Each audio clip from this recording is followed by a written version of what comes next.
Hi friends, చూడండి బుద్ధుడు బొమ్మ ఈ బౌల్లో పెట్టేదాన్ని. నేను వాటర్ బాటిల్ పెట్టి స్టాండ్ రెడీ చేశాను.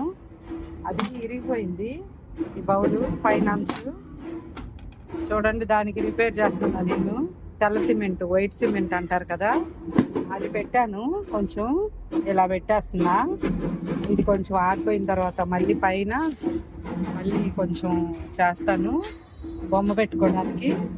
మళ్ళీ అక్కడ కొంటాము, అందుకని దీన్ని రిపేర్ అనమాట. ఇది అంచు ఊడిపోయింది. ఇక ఇప్పుడైతే మనకి గార్డెన్లో ఓపెన్ ప్లేస్ కాదు కదా, పోర్టుకోలో పెట్టేస్తాను కదా, ఇంకా డ్యామేజ్ అవ్వదు, తడిసేది ఉండదు కాబట్టి ఇంకా దీనికి కొంచెం పెయింట్ వేస్తాను నేను.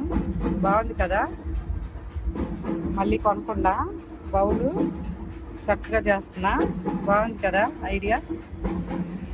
నచ్చిందా? నచ్చితే ఒక లైక్ కొట్టండి, షేర్ చేయండి, సబ్స్క్రైబ్ చేసుకోండి. కాసింది గార్డెన్ బాగుందా? ఈజీగా అయిపోయింది. ఇంకా అంటుకుంటుంది అన్నమాట దీనికి చక్కగా. నేను అసలు ఏం చేయాలని నాకు ఆలోచన రాలేదు. చాలా రోజులు ఆలోచించి ఇలా చేశాను అన్నమాట దీన్ని.